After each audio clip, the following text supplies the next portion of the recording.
bienvenidos a un nuevo programa Desde las Palabras, entre la ficción y la realidad, programa que ha sido posible gracias al apoyo del Consejo Nacional de la Cultura y las Artes a través del Fondo de Fomento al Libro y la Lectura. Como es tradicional, saludamos a quienes nos acompañan desde las comunas de Los Vilos, Montepatria, Andacollo y en fin de las otras comunas de la región de Coquimbo. Saludamos como es tradicional a nuestro colega, profesor Francisco Rocco Godoy. ¿Cómo está? Muy bien, Carolina. Contento de poder participar nuevamente en otro programa, pero triste porque esta serie ya está cercana a su fin. Pero aquí estamos muy bien dispuestos a colaborar en la entrevista del interesante invitado que tenemos para hoy. Espero que no se moleste porque le dije colega. Después vamos a contarle el trasfondo de la palabra colega. No, en absoluto. Como ha manifestado el profesor Rocco, este es un programa especial. Tenemos a un invitado realmente de lujo que ha viajado algunos kilómetros gentilmente para estar con nosotros. Antes de saludarlo y de velar la incógnita, veamos su reseña bibliográfica.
Han tenido diversas actividades e intereses, pero en el caso de Cristian Vila va algo más allá. Músico, poeta, novelista, traductor, filósofo, cinéfilo, columnista de diarios y revistas. Si usted tuviera una tarjeta de presentación, ¿qué diría? Pondría lo que me dijo un editor que me rechazó una novela. Me llamó por teléfono y me dijo: ¿sabes el problema, Vila? Que tú eres un escritor de élite. Entonces habría puesto eso, Cristian Vila Riquelme, escritor de élite. No sé, sería lo mejor. Bueno, junto con darle la bienvenida a nuestro programa, consultarle en qué consiste esa formación variada y especializada que ha logrado a lo largo de toda la vida, de los años. Bueno, la cosa es que cuando se nace chicharra, ¿no es cierto? De chico me gustó la música, entonces mis padres me hicieron ingresar a la Escuela Moderna de Música, muy pequeño, porque sacaba melodías en el piano con un dedo, entonces me llevaron donde la señora Elena Baisi. La señora Elena Baisi le pareció que era hora ya de enseñarme música. Entonces pintaba al mismo tiempo, porque la verdad que la casa era una casa que pasaba llena de gente del arte, de literatos. Mi padre era psiquiatra, entonces tenía un amor muy grande por los artistas. Yo creo que los observaba como los bichos raros que son, entonces la casa era abierta para toda esta gente. Entonces, bueno, y mi madre era poetisa. Mi tía Berta fue la autora del silabario Lea. Era una familia normalista la de mi madre. Entonces, yo creo que de ahí salieron muchas cosas. Y un día empecé a escribir, pues escribí, parece que, bueno, no es al único que le ha pasado, pero yo escribí un pequeño cuentito y se lo mostré a mi mamá y me preguntó de dónde lo había copiado. Después me enteré que a varios personajes le ha pasado más o menos lo mismo. Entonces, lo bueno es que uno no se ha echado para atrás, digamos, porque cuando uno le dicen de dónde lo copiaste, se le rompe el corazón. Pero no, yo seguí adelante. Pero recuerdo que siempre mi madre tenía, cuando empecé a escribir más en serio, tenía miedo que yo dejara la música por eso, porque le gustaba mucho tocar a piano, etc. Y bueno, ocurrió lo que tanto temía. De pronto dejé la música clásica, pero no por el asunto de la literatura, sino que por una cuestión de método, digamos, porque la música clásica es muy complicada, o sea, es como el trapecista, ¿no es cierto?, que todo el mundo está esperando que se caiga. Entonces la sensación que uno tiene cuando va a tocar, como tiene que tocar de memoria, que de pronto está todo el mundo esperando el momento en que a uno se le olvidó la partitura, digamos, ¿no? Entonces esas cosas a mí me hacían mucho daño, la verdad que era muy nervioso, tenía pánico escena. Y eso fue una de las razones por las cuales abandoné, digamos, la música clásica. Y Cristian, la grandeza de los padres en algunas ocasiones genera una sombra para los hijos, que no se atreven a realizar algo por sí solos para no ser desaprobados por esa grandeza paterna. ¿No ocurrió en tu caso eso? Digamos que hayas tenido una especie de censura de no estar al nivel de ellos. No, fíjate que es increíble porque siempre hubo mucho estímulo de parte de ellos. Es más, o sea, yo como a los 13 años le dije a mi padre que quería ser médico. Entonces quería que me llevara a ver un parto, una operación y una autopsia. Entonces me dijo, muy bien. Entonces lo primero que vi fue un parto.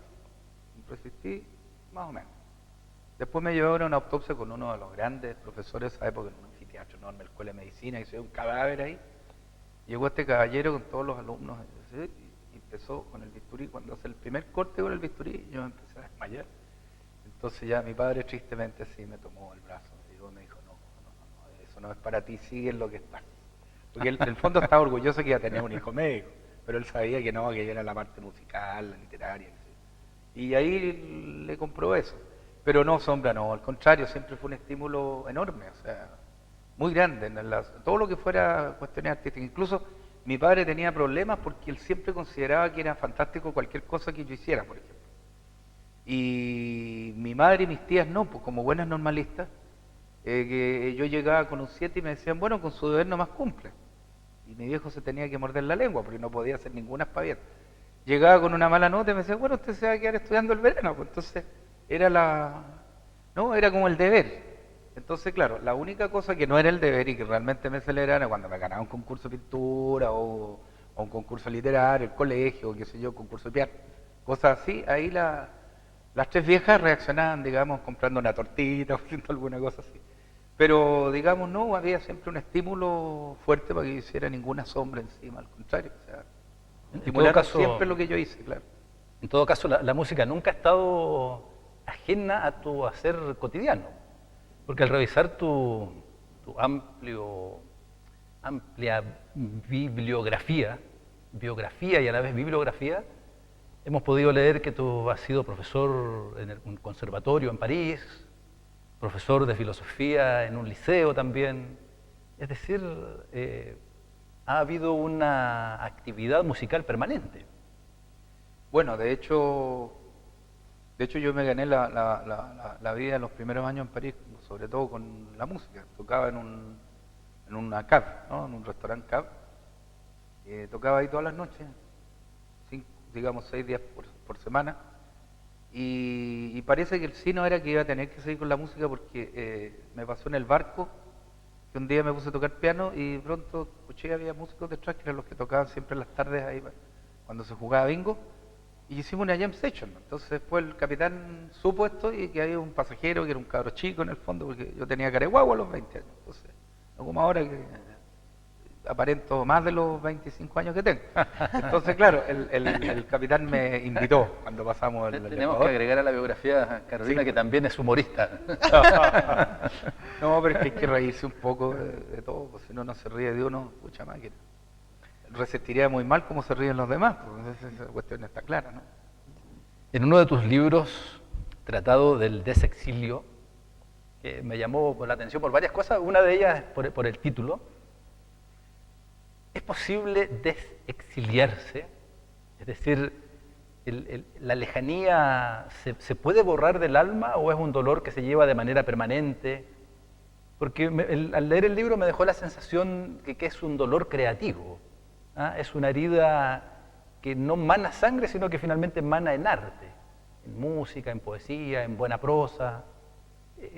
¿Hay algo de eso?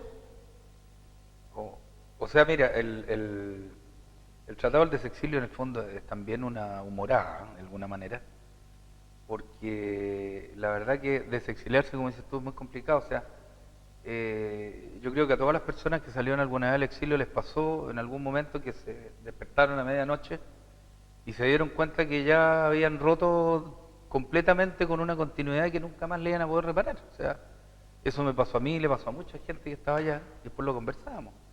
O sea, efectivamente tú ya abandonaste un lugar per secula seculorum, tú vas a volver y ya no es tuyo porque hay una parte importante que ya no te pertenece.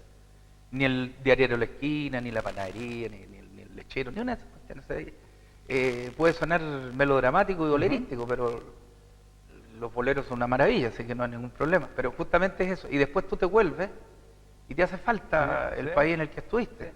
O sea, yo a París lo llamaba París la maldita el último tiempo porque estaba hasta aquí, digamos. Y lo único que quería era irme a Barcelona, que siempre ha sido el puerto que me fascina. Pero de pronto vine a un cumpleaños de mi madre y me encontré con un país diferente. Y claro, que después se ha ido todo al diablo, eso es otro problema, pero el asunto es que en ese momento la gente estaba como de otra manera. Y yo estaba muy mal. Entonces, cuando encontré esta alegría y esta cosa, esta complicidad, todo, me dieron ganas de volverme. Por supuesto, Orcón. Y eso fue lo que hice, pero o sea, más de alguna vez me pasa que me quiero ir a Barcelona.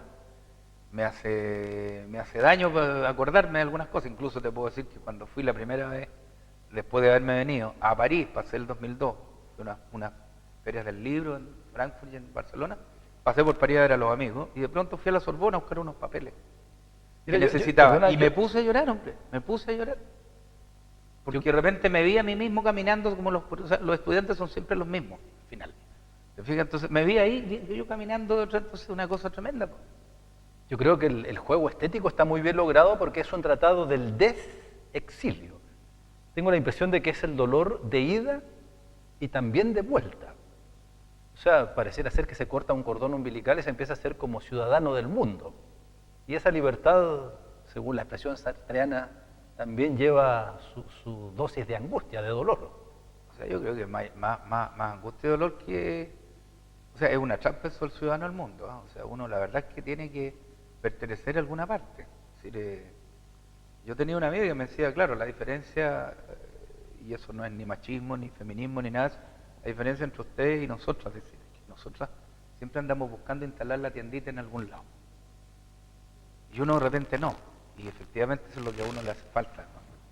Porque de pronto te instalaste en la tiendita que te instalaron, y de pronto te fuiste, y después, pucha, que hace falta la tiendita donde estuviste. Después tú llegas al lugar a ver si sigue la tiendita y la tiendita ya no está.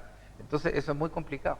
Entonces eso es decir, soy ciudadano del mundo, suena bonito, pero ya está por ahí nomás. Pero tú te sientes partícipe de qué ciudad, te sientes el tema de la pertenencia, ¿te sientes de Chile ahora o no? Es que ese es el problema, no me siento perteneciendo a nada. O sea, ¿en qué medida soy chileno? En que Chile me duele, entonces por eso me enojo con Chile.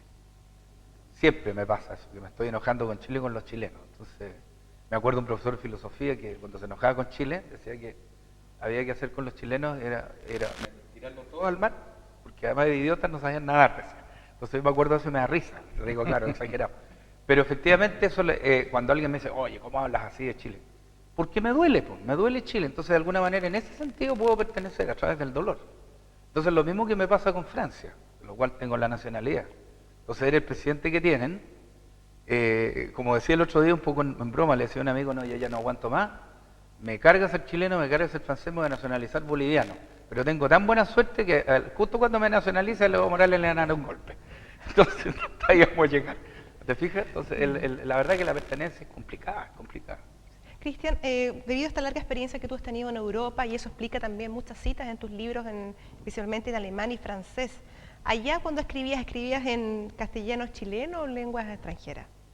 No, escribía en castellano, trataba de escribir lo mejor posible en castellano, digamos, y en el lenguaje hablado trataba de conservar los chilenismos propios, que he dicho un buen chileno, un amigo me dijo una vez que estaba en Australia hacía mucho tiempo, pasó por París, y después le contaba a mi madre por carta, le decía, es increíble, dice, hace tanto tiempo que no me huevoneaban como lo hizo el Vila en París conmigo. Claro, yo estaba en París hacía tiempo ya.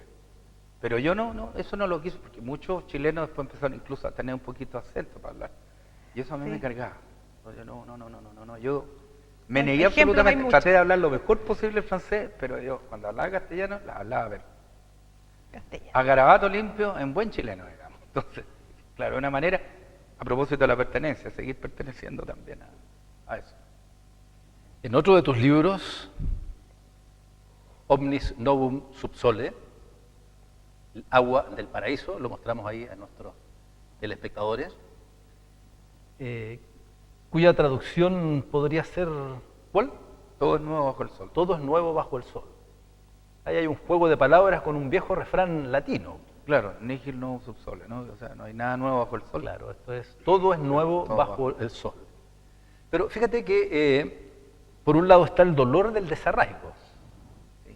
Pero tengo la impresión de que por otro lado está el canto a la novedad de cada día. Es decir, es el amanecer permanente, es la buena nueva cotidiana. Hay un poema que me gustaría compartir brevemente con nuestro televidente, que aparece a manera de prólogo, que tampoco es prólogo, sino prólogos, digamos como palabras iniciales. Desde que volví al joven continente que no dejan crecer, perdón, desde que volví al joven continente que no dejan de crecerme las canas. Desde que salí del viejo continente, que el tiempo se me cuelga hasta de la respiración. Los viejos estandartes son pan de mi cada día, la libido de las adolescentes me tiene en las cuerdas. Solo el arrebato, nada más que el arrebato, me mantiene vivo. ¿Cuál es ese arrebato que mantiene vivo a Cristian Vilar? O sea, bueno, eso es precisamente eso, el arrebato de despertar cada día, darse cuenta que uno está vivo, que todo si dejas de mirarlo con el pesimismo propio de uno, de pronto se te ilumina, ¿no? Me pasa que yo redescubro por lo menos unas 7 veces cada 3 días lo que es el paisaje de Orcón, siendo que estoy enojado con Orcón también, por la contaminación y todas las cosas que están pasando, digamos.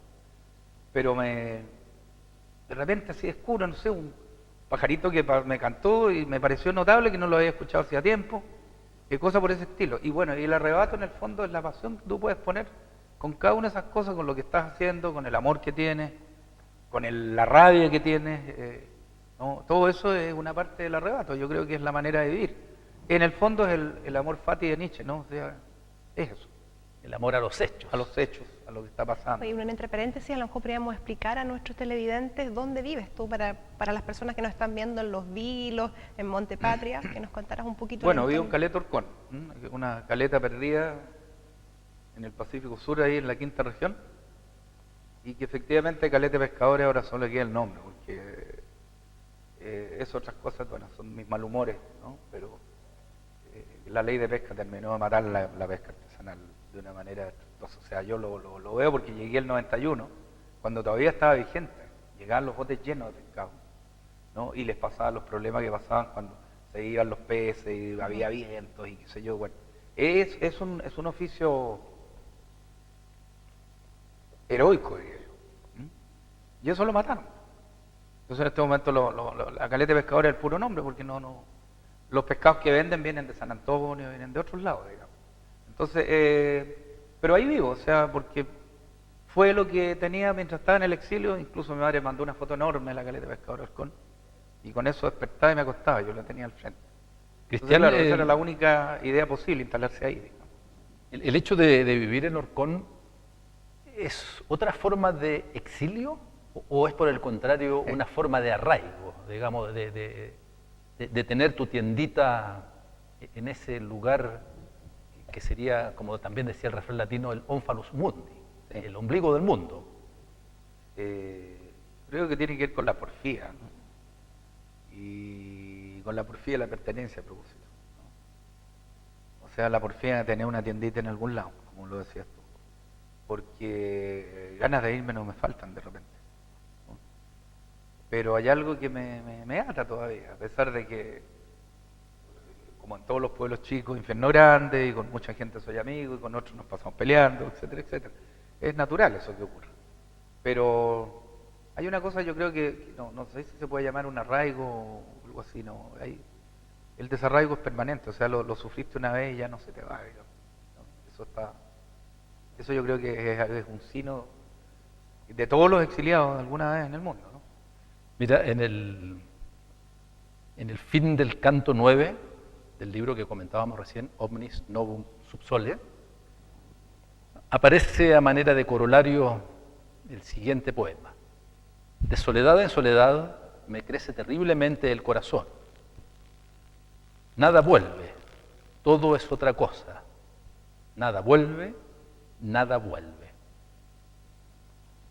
¿Qué es mejor, lo efímero o aquello que permanece en el tiempo? ¿O la vida es el juego de estas dos cosas? ¿Dónde ancla más la poesía? ¿Dónde ancla más la literatura? Yo creo que en esos versos de Huidobro, o sea, nada vuelve, nada vuelve. Y eso es lo tremendo. O sea, yo creo que, bueno, él viajó mucho, la verdad que yo creo que fue más que nada, él quiso ser ciudadano del mundo y de pronto de haber dado cuenta que no era tan fácil. Porque cada vez que volvía a Chile trataba de que Chile fuera algo que no era al final. Y después dijo, si Chile es la Atenas de América Latina, lo dijo alguna vez cuando se presentó candidato a presidente de la República. ¿No? La mamá decía, como no puede ser rey, este mijito tiene que ser presidente. Y Huidobro se lo tomó en serio. No salió, por supuesto, pero fue el candidato a los jóvenes y qué sé yo, todo el asunto. Pero yo creo que lo efímero es como el signo y la señal y el destino del ser humano, de nosotros. Huidobro miró París como tú, pero también miró el Océano Pacífico desde un lugar muy cercano a donde tú vives, ahí desde Cartagena, donde él tenía un fundo y vivió y murió. Entiendo que murió estando ahí. Fue justamente en Cartagena.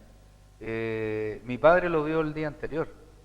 Justamente pasaron por Cartagena y fueron porque eran amigos de los tres enemigos, digamos, de Huidobro, de Roca y de Neruda. Y mi padre, que era médico, claro, lo vio y le dijo, anda, hombre, estás coloradísimo. No, el sol. No, le dice, eso no es el sol, le dijo, anda, verte la presión, le dijo, estás mal. No le hizo caso, como era porfiazo, y al otro día le vino el patatús, porque ahí murió. Ahí está su tumba, además. Sí. Abrir la tumba, como dice, abrir la tumba, desde el fondo de esta tumba se ve el mar, ese es el epitafio. Sí. Cristian, voy a leer algunas palabras y quiero que me digas tú qué evocan estas palabras. Justamente el poema se llama Las Palabras. No me quiera ir con las palabras, no las quiero arrojar al zurrón del olvido. No quiero que ellas mueran. Tal vez nacieron muchas y no todas pudieron atravesar ni traficar siquiera por el pétreo océano del oscuro silencio. Algunas agonizaron años esperando su cauce de torrente y quedaron inmóviles, aprisionadas, mudas, en cuarzo cristalino, lanzadas a rodar montaña abajo, desde mi corazón hacia el abismo. Voy a avanzar un poquito. Yo las conozco a todas, las fáciles, las dulces, las hirientes, las mansas, las podridas, las malolientes, las enfermas, las bellas y las falsas. Este es un extracto de un poema. ¿Por qué no nos cuentas qué poema es? Bueno, ese poema es de mi madre.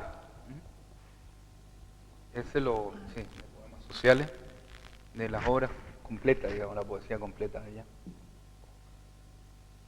Y bueno, ese poema me lo envió a París. Justamente es como casi un testamento de ella, ¿no? Claro, qué mejor a un hijo que se ha dedicado a esta tontería de escribir, digamos, que dejarle las palabras, ¿no? Porque ella era poetisa, entonces indudablemente se sentía de alguna manera responsable del asunto. Yo creo que eso fue como su testamento, ¿verdad? Porque después de eso, mirando todo, haciendo el trabajo de edición, no encontré ningún poema posterior a eso. ¿Qué palabras has recogido tú de esas? Las mansas, las difíciles. Las hirientes. Las hirientes, sí. Todas, pues si las palabras son, ¿no? Estamos instalados en el medio de la palabra, no digamos como decía este señor Heidegger, como le dice un amigo mío a Heidegger, ¿no? Que el poeta es el pastor de la palabra, ¿no? El pastor del ser, todo el asunto, no, las palabras son nuestra manera de vivir, o sea, vivimos allí. O sea, por eso que a mí me parece, los buenos filósofos no son más que filósofos del lenguaje. Eso Nietzsche, que tú conoces bien, también es un filósofo del lenguaje. Entonces, tiene que ver con eso. Entonces, yo creo que por eso me deja todas las palabras. Porque uno trabaja con todas. Es decir, solamente con las hirientes no tiene sentido, con las mansas no llegamos a ninguna parte, ¿no? Entonces, es la combinación de todo eso. O sea, cuando uno escribe novelas, indudablemente, como decía Jean-Paul Sartre, no se escriben novelas con buenas intenciones. Es decir, hay que largar el cuento tal como es. Hay que provocar emociones. Claro, provocar cosas, ¿no? Y como nos decía Carolina al comenzar esta conversación, tu formación es muy variada. Desde estudiante de filosofía política hasta estudiante de solfeo. Digamos, hay una formación académica ahí muy potente. Pero además hemos podido observar que tus lecturas son muy variadas. ¿Ah? En las citas, digamos, que tú intercalas en tu propio libro. En un verano en Licanray, en el sur, cayó a mis manos este libro, El Quijote en Chile, donde leí un artículo tuyo que aparece recogido en este libro y que a su vez está tomado del diario La Época. Ahí se publicó por primera vez, claro. Y me pareció muy interesante, me gustó mucho, primero por el estilo, que lo encontré algo cercano a los filósofos franceses, no sé si a Deleuze o a Baudrillard, pero hay alguna cercanía. Pero me gustó las ideas que están como trasfondo, ¿eh? Leo un pequeño fragmento. Dice, el Quijote es el enamorado por excelencia, y como tal, derrumbe y quiebre de todo límite. Todo es posible para él, en el enunciado, pero nada marcha en la demostración. ¿No es un poco el signo de los hombres de letras? ¿No es un poco el destino de los poetas? En el sentido de que en la palabra todo marcha, pero no siempre en la acción. Bueno, claro, o sea, no olvidemos también de que el Quijote pasa en el suelo, ¿no? O sea, se cae el caballo, lo botan del caballo, lo apalean, ¿no? Eso yo creo que también es el signo de los escritores, o sea. Y eso me viene un poco a la mente por el día del funeral de José Miguel Vara, el nacional que murió hace poco. Su amigo Miguel Luna en una parte le dice, interrumpe su discurso, dice, te tengo que confesar algo, José Miguel, dice, que te habría causado mucha gracia. Por primera vez en tu vida que los pacos no te van a paliar, sino que te escoltaron hasta el cementerio. Y es cierto, como era primer nacional, entonces es insólito ver a José Miguel Vara escoltado, el carabinero de Chile, todo el cuento. Entonces, no te palean, sino que te escoltan. Entonces, ¿y qué habría dicho José Miguel? Dice, el Lona, dice, con esa parsimonia que tenía Vara, dice, sucede. ¿No? Eso, en el fondo. Entonces, el escritor, en el fondo, es un apaleado y es un caído el caballo, es un Quijote. No solamente por eso del enunciado que funciona muy bien y la demostración que no funciona, sino porque si tú no haces un enunciado que valga la pena, la verdad es que no. Pero hay que tener en cuenta lo que decía Saramago, es decir, solo los pesimistas son revolucionarios, digamos, ¿no? Porque los optimistas creen que está todo bien, obviamente, ¿no? Y yo creo que los grandes escritores en general, si son honestos absolutamente, son grandes pesimistas y grandes exagerados también. Mira, en estas entrevistas hemos conversado con varios poetas y me ha llamado a mí muchísimo la atención que es gente bastante inteligente, muy inteligente. Y he llegado a pensar que con la cuarta parte de su inteligencia otros han hecho fortuna. Y digo yo, si el poeta la hubiese usado con un fin práctico, a lo mejor lo habría logrado. ¿Un poeta puede desvincularse de ese oficio como alguien se saca una chaqueta? ¿Del oficio poético? Sí. Yo creo que es difícil, digamos. O sea, al final es una maldición. A mí alguien me preguntaba una vez, o me decían, oye, debe ser muy entretenido escribir una novela. No crees, le dije yo, no es nada entretenido, uno lo pasa pésimo.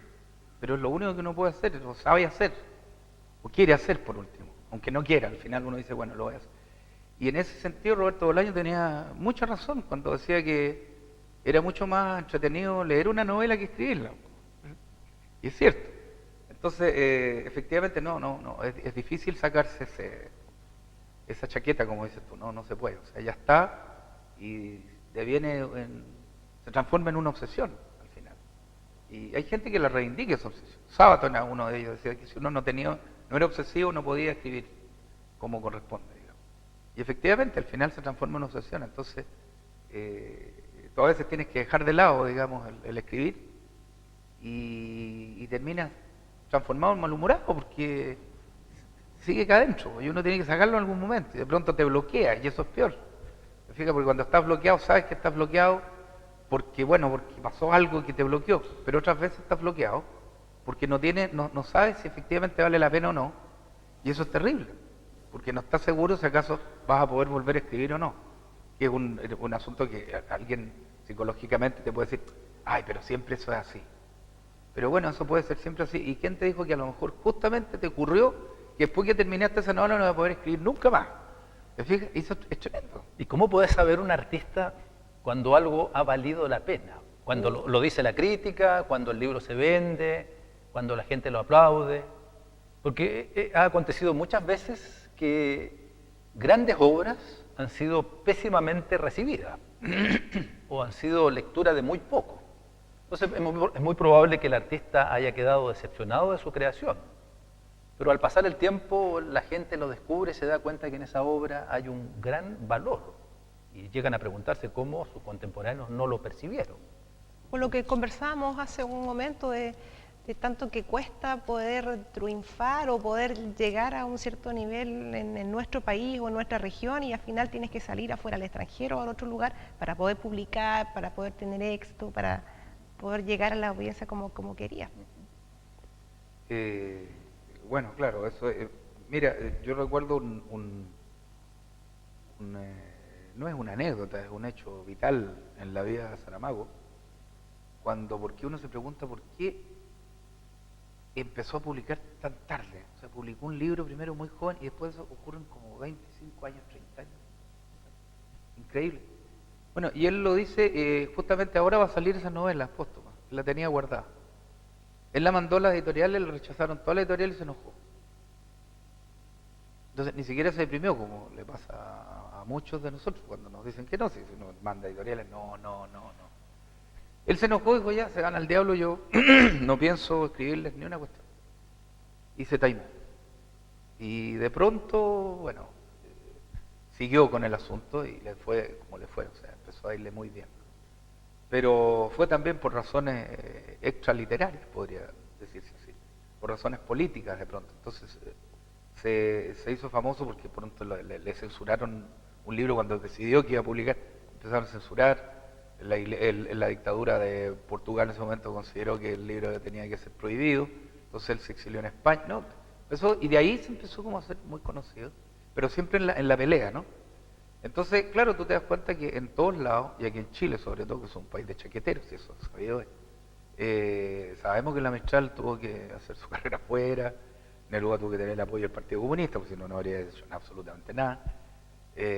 Ya sabemos lo que le pasó a Rocco, se terminó suicidando porque efectivamente prefirieron a Neruda que a él, y él se encontró solo y peleando, y como era peleador, bueno. Entonces, de pronto tú te das cuenta que, como dice el viejo dicho, no, nadie es profeta en su tierra, indudablemente, pero eso está dentro yo creo que el problema de todo artista, o sea, cuando uno ve en Film and Arts, desde el Actor Studio, de repente un cabro joven, o ve a Sinofan, o qué sé yo, de todas las que tuvieron que pasar, o sea, vender en el McDonald's, limpiar autos, qué sé yo, y de repente saltó la liebre. Si el problema es ese, o sea, hay algunos que le saltan la liebre y otros que no. Eso es lo terriblemente desgraciado, digamos, del asunto, porque ¿cómo saberlo? Uno no sabe. Hay que ser perseverante, si no hay perseverancia en el artista. Claro, porque tú me decías que, ¿cómo sabe uno que está no sé, es tan complicado al final?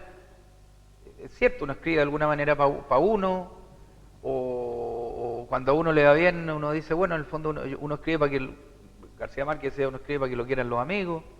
Yo en una entrevista dije, yo escribo para que me quiera mi mamá, digamos, claro, al final si tú lo piensas así, puedes hacer frente, digamos, a todas las cosas. Es muy curioso, a veces un libro, la crítica te lo demuele y a la gente le gusta, y al revés, la crítica lo pone muy bueno, y hay otros libros que son libros para literatos, digamos, ¿no? Como música para músicos. ¿Los libros son para literatos o son para la gente Bueno, común? yo comencé un poco con esa broma, digamos, porque me reí mucho de que me digan que soy escritor de élite. O sea, ese libro después se publicó y lo que más lo han leído no es la élite, o sea, de élite no tiene nada, ¿no? Que es la historia del niño lobo, ¿no? Entonces le ha ido bien, es un libro que le ha ido bien y que la gente se lo lee un prune en el verano, digamos, en la playa. Claro, nunca va a ser bestseller, pero no importa, como ha sido un amigo, no importa no ser bestseller, hay que ser long seller. Claro, sí. entonces lo siguen leyendo y cabros que de repente me han escrito, que leyeron el libro y les encantó. Entonces, está bien, pero ese editor que yo contaba al principio me llamó para decirme que yo era un escritor de lead, por eso no me iba a publicar porque no lo iba a entender nadie el libro. Entonces, claro, yo a ese editor lo detesto, no voy a decir quién es, pero lo detesto, cada vez que lo veo lo desprecio, obviamente. Sí, que nos ven y que les gustaría dedicarse al arte, a la literatura o a la música, ¿qué te atreverías tú a indicarles, a sugerirles? A ver, yo creo que lo primero es no hacerle caso a los escritores, lo que dicen, ¿eh? En general, cuando uno es cabro y cuando uno entrevista a un escritor más viejo, qué sé yo, que está consagrado, siempre ellos dicen, bueno, yo me levanto en la mañana muy temprano, veo mi correspondencia y luego escribo hasta las 12, después de eso paseo, almuerzo, pues vuelvo a escribir todos los días. Eso es mentira. Yo creo que ni Vargas Llosa, que es como una especie de profesional de la escritura, lo hace. Es decir, ahí es donde entra el arrebato del que habíamos hablado. Es decir, de pronto tienes la idea, tienes todo el asunto, empiezas a escribirlo y no te para nadie. La imagen más hermosa es la de Pier Paolo Pasolini en una de sus películas en que él hace el papel del Giotto. Y entonces los curas lo llaman a comer, ¿no? Entonces él llega a comer y come muy rápido, así sin saludar a nadie. Y de repente deja el plato en la mitad, se para y se va a seguir pintando, ¿no? Ese es el arrebato y eso es lo que ocurre y es la manera de escribir. Entonces los jóvenes, bueno, que quieren meterse en las patas de los caballos y en camisas de once varas, que lo hagan. La cosa es creer, como decía Henry Miller, aunque todo el mundo te diga que no, pero tú tienes que seguir creyendo y seguir creyendo y seguir creyendo, aunque te digan que no 25 veces. Tú sigues adelante. Es la única manera, porque si no, realmente es muy hiriente, ¿eh? Es muy fácil que te desarmes. O sea, hay muchos casos de escritores y de artistas y jóvenes, qué sé yo, que por una mala opinión por acá, una maledicencia por otro lado, qué sé yo, se han derrumbado, se han suicidado, etcétera. Entonces, lo otro también es que no todos son Rambo, po. O sea, todos a los 17 años nos creemos Rambo y querríamos serlo, pero no, eso ocurre una vez cada 200 años. Y no hay que olvidar que Rambo escribió la mayor parte de su poesía muy chico, y después a los 17, 18 años abandonó y se fue. Y se dedicó a traficar armas, a traficar negros, etcétera, etcétera, terminó en África, ¿no? Y nunca más volvió a la poesía. Las únicas cosas que se conocen de escritura de sus últimos años son cuentas, cartas a la compañía no sé qué, etcétera, etcétera. O sea, no siguió en la poesía. Entonces hay también que tener presente eso, digamos. Lo abandonaron las musas. O él abandonó las musas, yo creo más bien, pensando el carácter que ha tenido, él abandonó las musas, ¿no?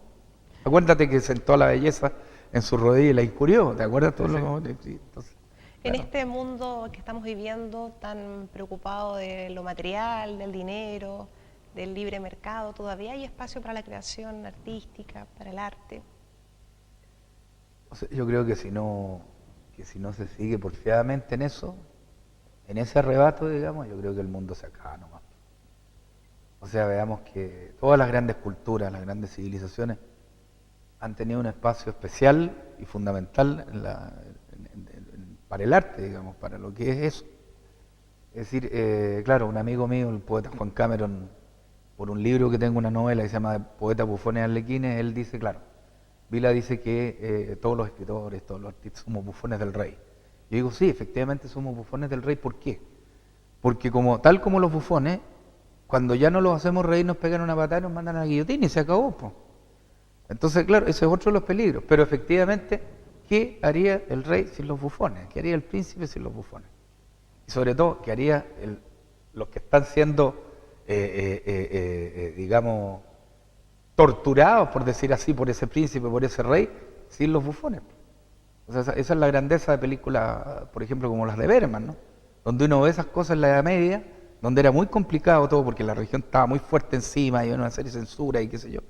Por cualquier cosa te mandaban a la hoguera y resulta que, ¿quiénes eran los que daban vuelta a esto? ¿No? Los artistas que viajaban de pueblo en pueblo y que en el fondo eran actores de teatro, eran escritores, eran poetas, eran juglares, eran de todo, los trovadores, ¿no? Y daban vuelta y jugaban con eso y el pueblo reía a carcajadas y era una manera también de liberarse del yugo opresor de esos príncipes y de esos inquisidores, ¿no? Yo creo que esa es la función, digamos, que tiene, y por esa razón no se puede terminar, digamos, el arte fundamental, aunque el dinero y todo lo vemos en Estados Unidos. O sea, hasta el arte lo han logrado convertir en negocio los yanquis, pero qué bueno por los que les fue bien con eso, porque por lo menos pueden escribir tranquilo, pueden pintar tranquilo, hacer música tranquilo, porque lo que hay lo convierten en negocio. Pero yo creo que efectivamente un mundo sin arte, sin literatura y sin eso, está muerto. Está muerto. O sea, ni siquiera aunque inventemos un segundo Dios, sobreviviríamos, creo yo. Muchas gracias, Cristian, por tu visita. Realmente ha sido un placer tenerte acá. Este programa ha querido llevar, como tú lo decías, un poco de arte, un poco de cultura a comunas rurales de la región de Coquimbo, donde hay muchas personas que no tienen acceso a este tipo de programas, que en general reciben lo que nos entrega la televisión abierta, que es bastante básico en materia cultural o nulo, por así decirlo. Así que realmente te agradecemos, porque yo creo que las personas de Los Vilos, de Andacoyo, Montepatria, de comunas que están alejadas de la capital regional, lo van a recibir muy bien. Así que muchas gracias. Gracias a ustedes. Y eso espero. Bueno, nosotros, este es el penúltimo programa, nos queda uno ya para finalizar este ciclo, que considero que ha sido bastante exitoso. Hemos tenido a muy buenos entrevistados, amigos, ya hemos tratado de llevar a sus casas, digamos, un poco de conversación grata, amena, pero también de cultura, de literatura, de actividades académicas, de educación, geografía, etcétera. Así que quiero agradecer también al profesor Francisco Rocco, que ha sido nuestro productor literario, compañero, amigo en la conducción, y que realmente ha sido, como yo lo he dicho en otros capítulos, el alma mater de este programa. Profesor, muchas gracias por su colaboración, por su apoyo, por su compañía en este ciclo. Bueno, Carolina, yo creo que no hay nada que agradecer. El que tiene que dar las gracias verdaderamente soy yo, por la buena conducción que tú has realizado del programa, pero también por escuchar y poder participar en las interesantes ideas que nos han dado a conocer nuestros invitados.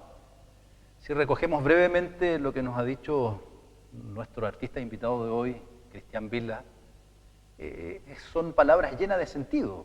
El proyecto que es la vida, si no se juega hasta sus últimas consecuencias, si no se lleva a un apostar sin pruebas, no tiene sentido. La vida es permanente riesgo, pero lo mejor de ese riesgo es que nosotros lo llevemos como el mejor que podemos llevar a cabo. Así que gracias a ustedes por haberme invitado. Muchas gracias. Nos encontramos en el último capítulo en los próximos días. Será hasta pronto.